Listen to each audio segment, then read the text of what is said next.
Welcome to the Acceptance Project, where we explore what it really means to walk your own path with compassion and courage. I'm your host, Brian. Here we believe you are not behind. You're exactly where you're meant to be, stitching together your own unique quilt, one colorful patch at a time. Some people find their perfect exit off the highway of life early and decide to build a life right there. Others drive a little longer, pull over, build a few pieces, and then decide to begin again. And many of us will change lanes more times than we can count before something finally feels undeniably right. This isn't a race. Your only job is to honor your winding path, appreciate every mile marker, and celebrate the victories, yours and everyone else's. Because on this busy, messy highway of life, we're not here to outrun each other.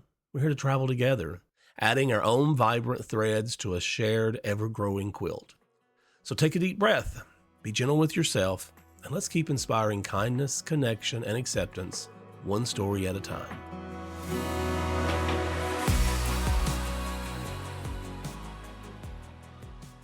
So let's begin with me telling you about my day. It's a Tuesday afternoon, the kind of day where the outside feels a little gray, even if the sun is shining.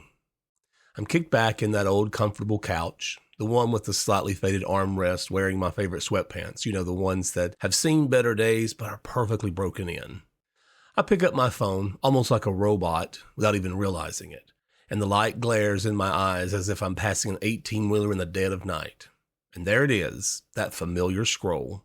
A friend from school just announced a promotion, complete with a gleaming new job title and a perfectly filtered, straight-toothed white smile.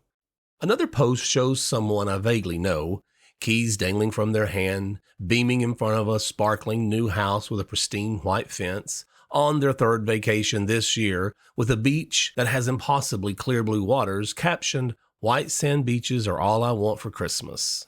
That's when it hits me, not a shout, but a quiet, persistent thumping in my chest. It's not about the laundry piling up or the to-do list I haven't touched. It's about life itself. I'm sitting there debating if cereal counts as a dinner for the third time this week, and suddenly, I'm not just comparing my grocery list to theirs. I'm comparing what seems to be my dull, mundane life to everyone's perfectly catered, themed, balanced life, wondering how I got the bike with a broken spoke and a wobbly tire frame. I feel like everyone else got a secret memo titled, "How to Be a Successful Adult," and apparently that came out the day I was absent from class. I often picture life as this long, winding highway.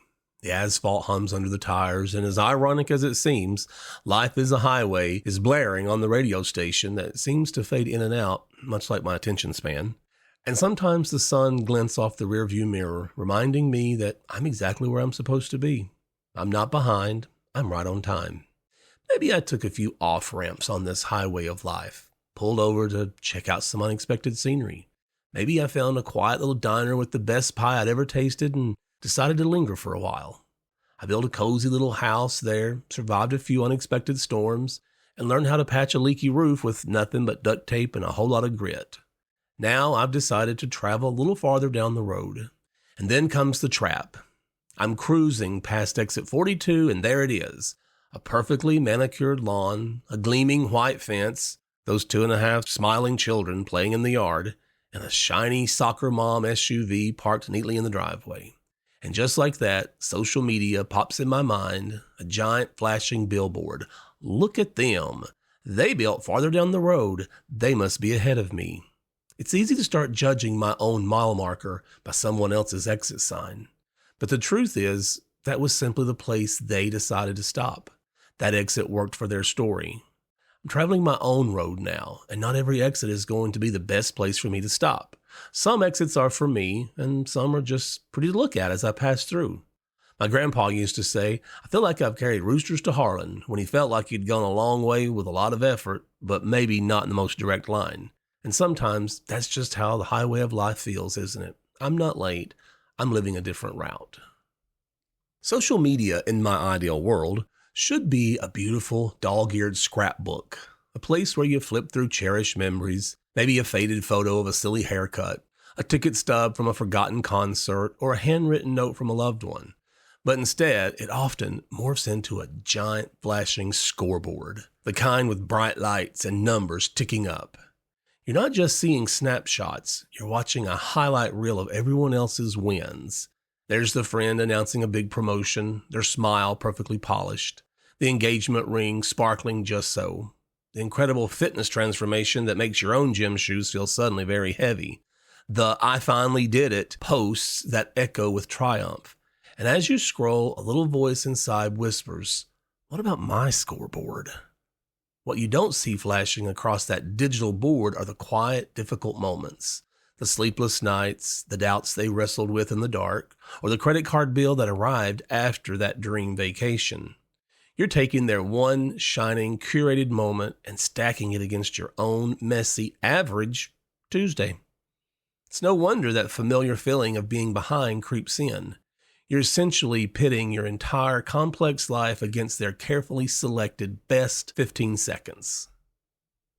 And then, sometimes, if we're being truly honest, a darker thought like a shadow begins to sneak in. It's the ones we never say out loud even to ourselves. I want people to do well, just not better than me.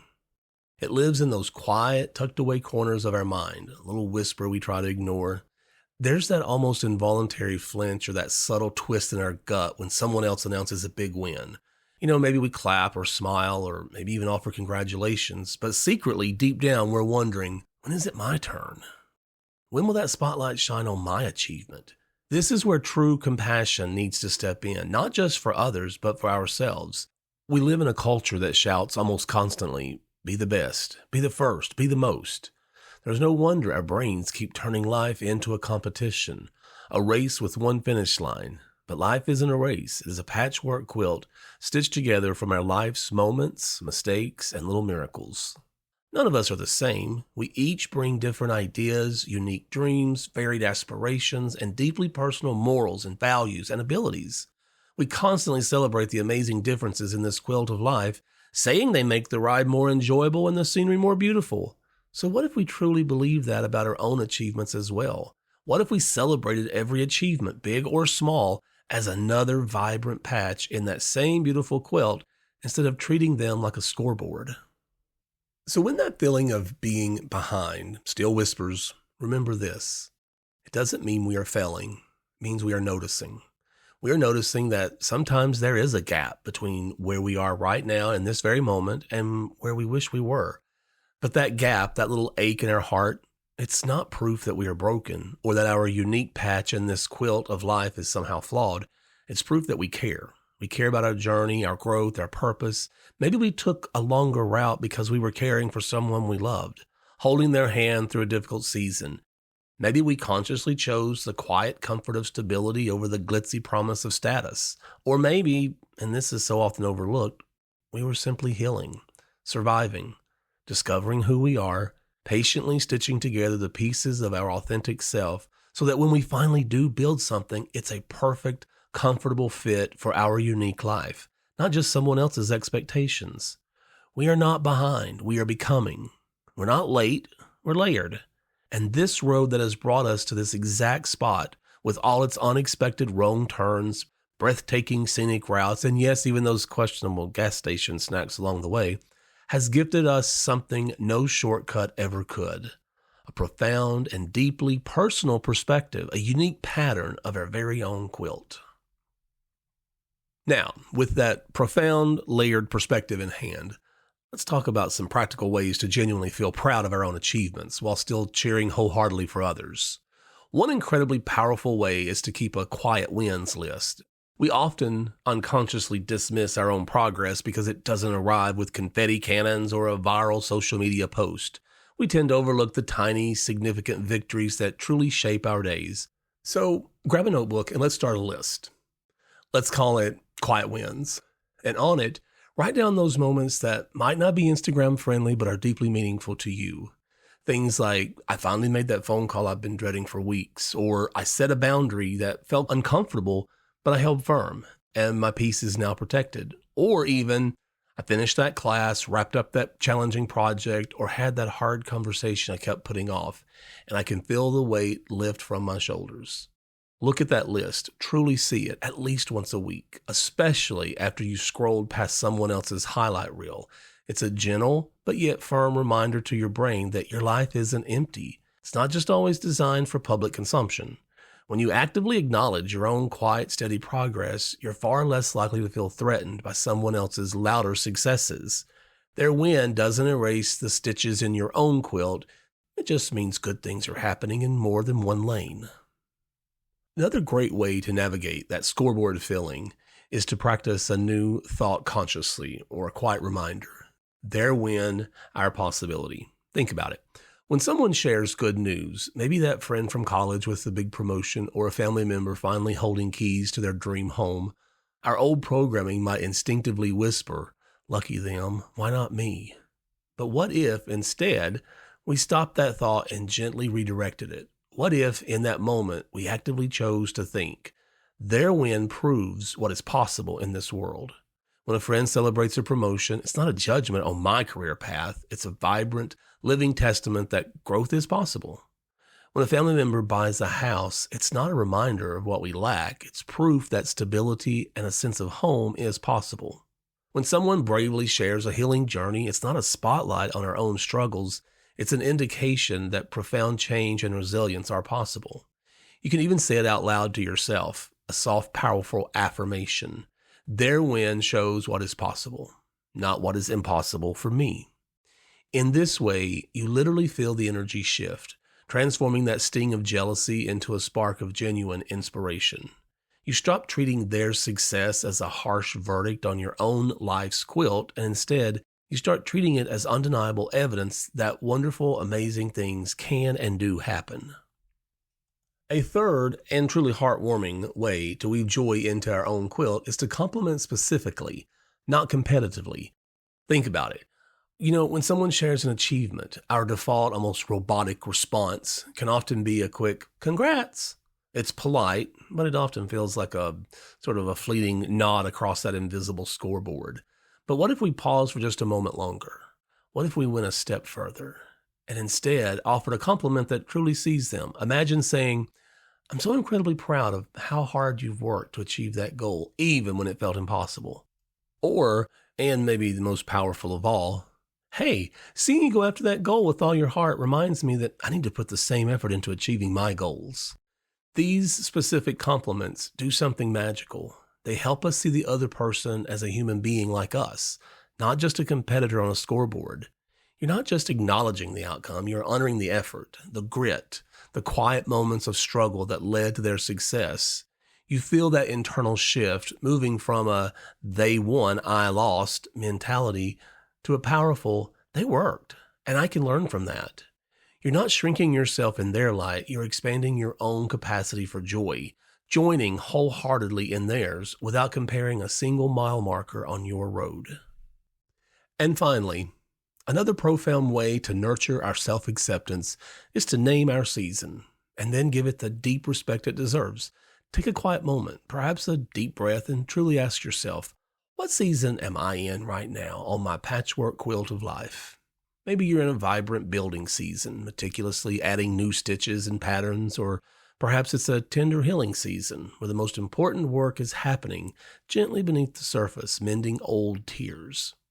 You might be in a deep learning season, absorbing new skills and wisdom, or a rebuilding season, carefully restitching after a storm. And sometimes it's simply a sacred rest season, allowing the fabric of your life to settle and gather strength.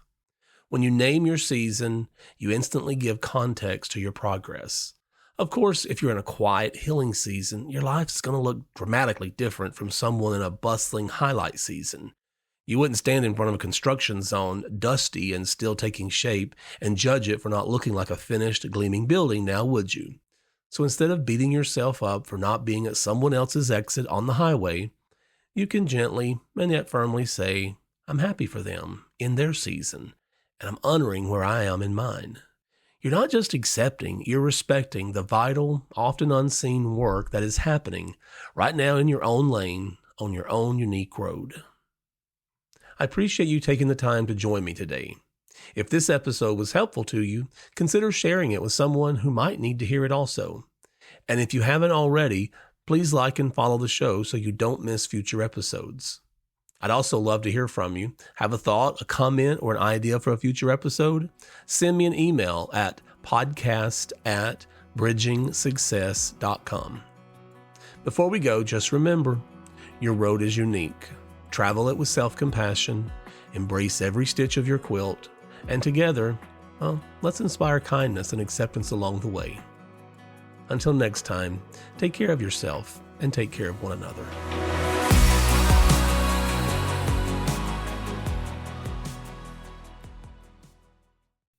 The Acceptance Project is a production of Bridging Success, LLC. To learn more about the podcast and our work, please visit bridgingsuccess.com. This podcast and its content are for educational, informational, and entertainment purposes only. I'm Dr. Brian Gross, but I'm not a licensed therapist. The topics and opinions shared by me and any guests are our own and should not replace professional or medical advice. If you are seeking mental health support, medical guidance, or help with personal matters, please reach out to a licensed professional who can provide the individual support you need.